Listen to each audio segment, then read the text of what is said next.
Alright guys, today we're going to be taking a look at the Fans Toys FT-04 Iron Diebots #1 Scoria.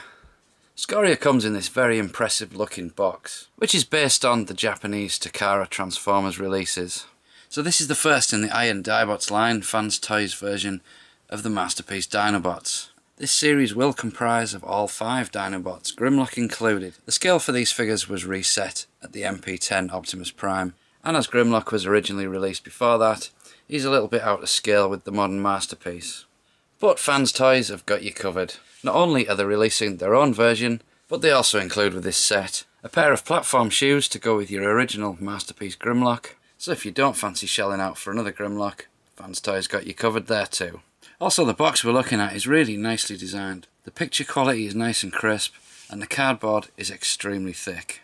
It's also worth noting that this is recommended for 15 and up. This has a lot of sharp points, it's got metal horns so they quite easily pierce the skin. And as this is a third party toy, it's unlikely to pass safety standards in Europe or the US. It's also nice to see we have some really strong magnets on the front. And within that we get to see Scoria packaged in robot mode.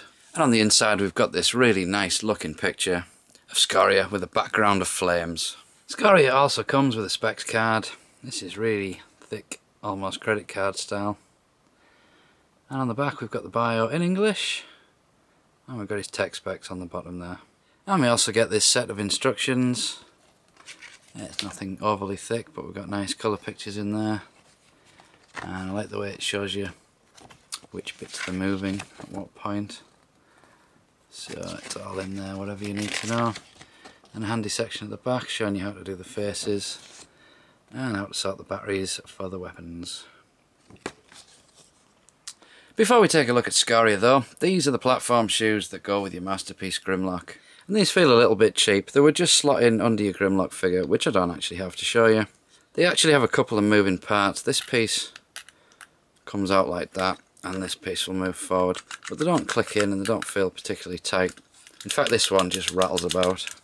But you would take these two pieces, click them together, fold these sections down, and they lock together, and you pull these bits out, and that will just sit on the back of Grimlock in dinosaur mode.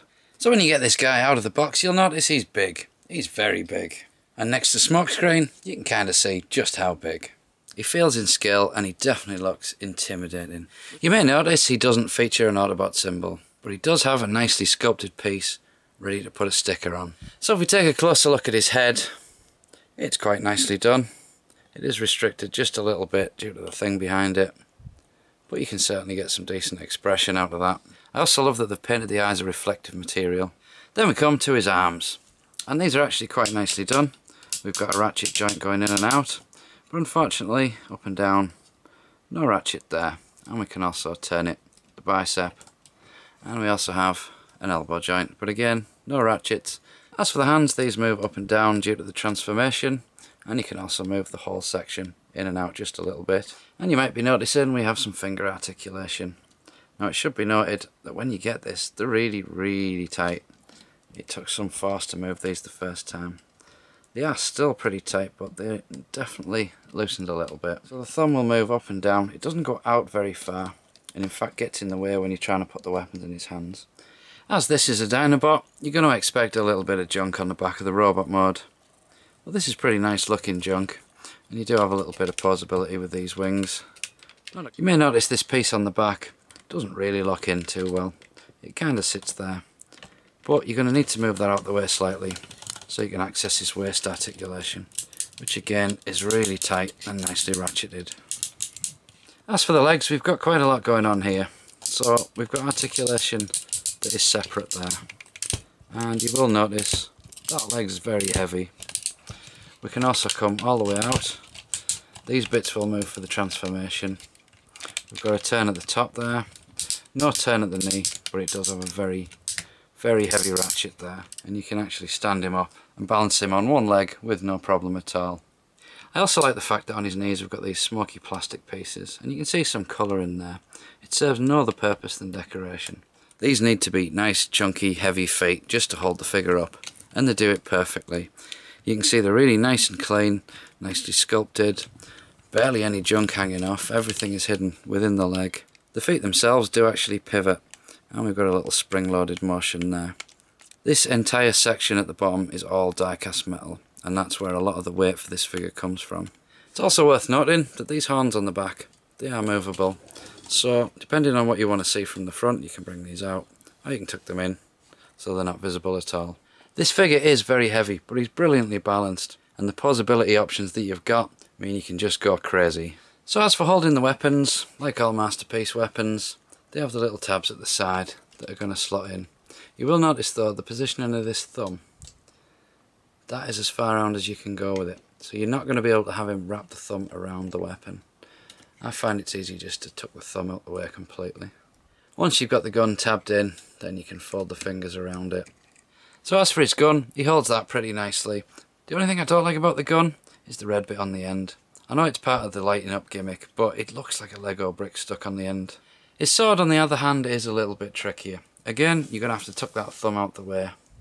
And again, we've got little tabs. This one doesn't really hold so well, so you've definitely got to use the fingers to grip the sword. You may also notice you've got to angle the hand slightly due to the way the hilt is shaped.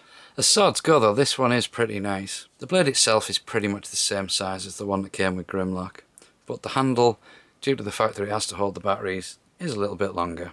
Of the two weapons, my favourite, most definitely the sword, but he does pose quite nicely with both. And again, due to the fantastic posability of this figure, you can just go crazy. It's kind of weird though, he's almost too posable for what is essentially a big, clumsy, dopey robot. So the sword does actually feature a little lighting up gimmick. And to put the batteries in, we're going to have to unscrew it. So they've got a screw there, one there, and one there. It's kind of annoying that you do have to unscrew them though. On a side note though, if you can do a light up sword in this size, that's not much bigger than a lightsaber. Are you listening, Sideshow? So once you've got it apart, you've got to very carefully put your batteries in between those two contacts. And the type of batteries it says you need is an LR626 or an LR66. Well, that's the same as these, an AG4377. So getting the batteries in the sword is a little bit tricky. You want the flat side on this end and the round bits on this end, and you can actually test it if you're careful without putting the cover back on, so you know that it's going to work. And it's just a case of putting all the screws back in. Another thing to be a little careful of is all that chrome. You don't want to put a big scratch in it with your screwdriver. And when you're all done, you've got a little button there, and you've got a nice light up sword. Now mercifully the gun is a lot simpler. We simply have to move this carefully out of the way, and there's your battery compartment. It doesn't really tell you which way to put the batteries, but you want the flat side to this point and the round side to this point. And you just slide them in, and you can test it before you close this, but I know it works. You close that and you've got a little button there, and you've got a flashing gun. So the lights actually work quite well. Even under my bright lighting you can still see that's lit up. And if we knock the lights out, I'll show you in the dark. As for his blaster, we've got a blinking light that simulates gunfire. And we switch that on. As for the transformation, it's pretty much the G1 with some clever new twists. And unlike some of the masterpieces, this one is really enjoyable. First up, we're going to sort out the hands. So we need to have the thumb poked down like that, and then we bring the fingers round and form a little square fist.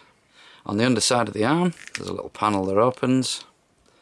We can turn that around, put the fist away and close it up. When you first get this out of the box, you've actually got to pull the hands out of the arms, and the first time you bring these down it's so tight it actually hurts your fingers, but once you've got it a couple of times it does loosen up a bit.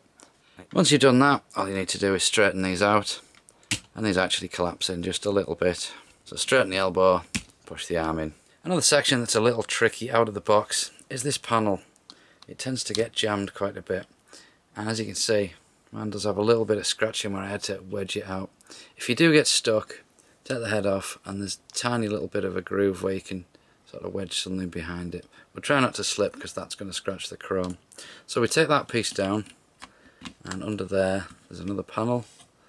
Head folds underneath, and this is reminiscent of the G1, and that bit stays at the bottom. As for the jaw, this compacts for the robot mode, so when you're going back you need to bring this out and actually swivel it over in on itself, and then it comes out like that. As for the legs, this is very reminiscent of the G1. So we bring the legs up and then we actually collapse this down. It doesn't go straight down, it goes at an angle. But that's going to make everything thinner so it fits inside. Then on each leg we need to actually rotate it. Same on the other side. Then for the rest of the legs, this is my absolute favourite bit of this transformation. We need to pop these panels open, bring them all the way down, and then this section rotates out through the back. We push this down as far as it'll go, and then you can close it all back up again. So the same on this side, we pull the panels open, take this piece and slide it out and around, fold this closed, and you can close your panels again. Then to form the dyno legs, we're going to take this piece, move it opposite to the gold bit, and fold these pieces across like that. And they just clip together, and that's your legs done. So the same on this one, it goes in that direction, folds down like that, and then we bring these two together, clip them in. So this next bit can be a little bit tricky. You do need to make sure this is nice and flat, and then you can fold these in and around, and they're going to come together, and if you've got everything lined up right, they should go together. So once we've got these together, we need to close these tabs up, and these are pretty tight. There's one on each side. This one is part of these moving pieces, so you need to tab them down and squeeze them together. So next we're going to fold these pieces around and down, and when you get underneath, these little tabs will just slot over the top of the chrome piece to lock it in place. So the next bit we need to do is bring this tail out. We're going to need to fold this piece all the way back, and then we can flatten it down. And if you've got everything lined up right, you should be able to close that. And then it's just a matter of squeezing all these tabs in, which can be a little bit tricky. If anything's misaligned, you're going to struggle getting these to fold in. And when you've got it right, it should look nice and seamless like that. If you do get stuck, lift that up, give it all a good squeeze again, and give it another try. Then we're going to do this tail section. This is quite tough to get in. We're going to bring that down, and then we're going to push it downwards as we lock it there. And then you'll see on the top there's a little black button. Push that down to release the tail. And the final piece to deal with is this crest, so we need to unfold these sections, bring those flat. Then if we make sure the horns are out the way, that should fold in there nicely, and you can bring the horns out. So in dyno mode, Scoria sports some extremely nice chrome. I do like the decision they've made to go with a chrome head rather than a chrome head covered in smoky plastic, which would have been accurate to the toy, but this looks so much nicer. And the horns as well. On the G1 toy, these were red. They look so much better in metal. The head itself sports shiny blue eyes, and we can also move the mouth up and down. And inside that mouth, we have this little flamethrower piece, which you can, if you've got it, attach the little flame sword that came with one of the Grimlock figures. As for the articulation on the head, we've got some very strong metal ratchets for left and right, and again for up and down. And if we look at the side, we can see what was once a sticker on the G1 has now been replaced with fully sculpted and painted detail. The work they've done on this wiring does add a touch of class to this figure. And the legs themselves do actually feature the chrome covered by the smoky plastic. This on the back leg is just like what you got on the G1 figure. So as for articulation on the legs, we have no ratchets on there because that's the arm joint. You can, however, still bring it in and out. This knee will only go forward, not backwards. On the back leg, we can go forwards and backwards, and it's a little squeaky. We can come in and out, and we do actually have a ratchet on this bit. This knee goes that direction, but not forward. It's also worth noting on the front leg you can still use the bicep swivel. As for the feet, all four have die-cast metal. On the front ones we can move them up and down just a little bit, no tilt though, but the rear ones are just a solid die-cast piece that's been attached, so we've got no movement there. And the only other articulation to speak of is the tail, and that's on a ball joint, so that can go pretty much wherever you want it to. So as you would expect, articulation in dyno mode is nothing fantastic. It's chunky enough so some of the smaller figures can actually sit on the back and ride it. And if you want to display them with your other Autobots, here he is with Prowl, and that definitely looks dinosaur sized to me. And lengthwise he's actually the size of two Masterpiece cars bumper to bumper. So my only criticism for dyno mode is he got nowhere to put the weapons. So transforming him back, not something I normally cover, but this can be a tricky beast. So just for you guys, I'll show you how I do it. So the first thing we need to do is move in the horns, and that'll give us clearance to lift this section up and over like that. And then we need to fold this up. Now the part to worry about is this joint here. This one at the back is actually die-cast metal, so that's pretty strong. But this one, maybe not so much. So what we've got to do is do one at a time and fold it over so it goes back in on itself. And we do the same on the other side. Fold it once and fold it again. Next is the tail, and we've got a little button there, so we need to push that down and then just push the tail in till it locks. Once you've done that, you can unclip it at the back and raise this whole section up and out of the way. Underneath we're going to pop these tabs so the wings will come out, and again we just fold these up and out of the way. Then we're going to take this foot, split it apart and fold it down and in on itself, and the same on the other side. Now splitting this back section can be really tricky, especially if you've jammed it in tight. Now you could just keep wiggling it till it comes out, but I found it's easier to pop this section up, and actually that gives you some leverage to get your thumbs in, and it makes it so much easier. Go around the back and just make sure you've got that tab clear as well. Then taking it from this section, we need to pull the legs out and do the same on the other side. Once you've brought your leg round, we need to open all these panels again and flip this section down so it's flat. Then for this leg, we need this turned round so the metal bit is there, and then we're going to push that in and bring it round the other side so it goes in flat. And if it allows you to close these tabs, you'll know you've done it right. Then we'll do the other leg, so we need to have that straight up. Open the panels, flip that section down, take this piece and fold it through, bring it all the way around, and if we've done it right, we can then close the panels. Then at the waist, we need to bring this section up and spin the leg around. So we bring that up and bring the leg section around. Then we need to deal with this back section. So what we need to do is, we've got a little panel there, we need to fold that flat, and that'll give us clearance to bring this underneath the head, and that needs to go flat. Then we're going to fold the tail up and around in on itself. It's going to slot under there.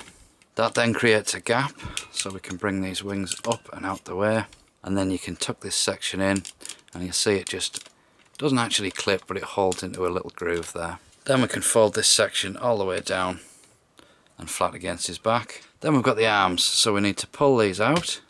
They don't go far, just a little bit. Then we're going to unclip this panel, and if you push the hand just there, it'll give you enough clearance to bring it round. Then with the fingers you can bring them out and do whatever you want with them. So once again on this arm, we pull it forward, open this panel, push on the hand,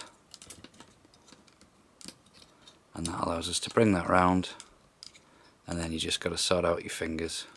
And if you like to do your head reveal last, this one works great for that. So this section, we need to push it from the back in on itself, and that gives us enough space to get the head. We pull that panel down, there's a little tab there to allow you to bring the head up, and you fold that back, close the chest, and finally fold the outer panel.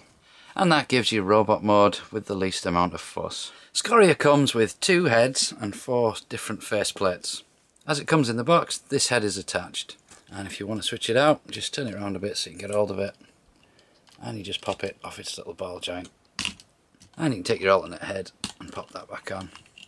And you'll notice the alternate head here just has an open mouth. Now we also get some separate mouth plates. To attach those though, you're going to need to unscrew his head. I'm actually surprised this didn't come with a screwdriver, there's that much screwing involved. So you've got 4 little screws to undo, and once you've got the screws out, you can just prise the head open. To remove the faceplate, you need to push it from the front, and once you've got that out, you'll notice the eyes stay where they are. So then we can use some of the other faceplates. So this is the open-mouthed red version, so we would just slide that in from the back, and once you've got that on, you can reattach the back of the head. So that is the red open mouth face on the body. I've got to say, I really do prefer the silver faces. And just so I've shown you everything, here is the closed mouth red face version. So that, my friends, is Fans Toys Scoria, or Masterpiece Slag. He's not without his flaws, namely, we could have done with some ratchets in there. He does tend to get a little bit loose, especially when holding the sword. And as for the thing on his gun, I get why it's there, but I could do without. As for the robot, it's everything you could want for a Masterpiece Slag. And I dare say, with the added die-cast metal, it's better than anything we're going to see from Takara or Hasbro. So it will be interesting to see the rest of these Iron Dinobots. Slag and Swoop are my two least favourite Dinobots, and they're the ones we're getting first. So further on down the road, Snarl, Sludge and Grimlock. Really looking forward to seeing what they can pull off with those. So there you go guys, Scoria, awesome. This has been Luke, thank you for watching.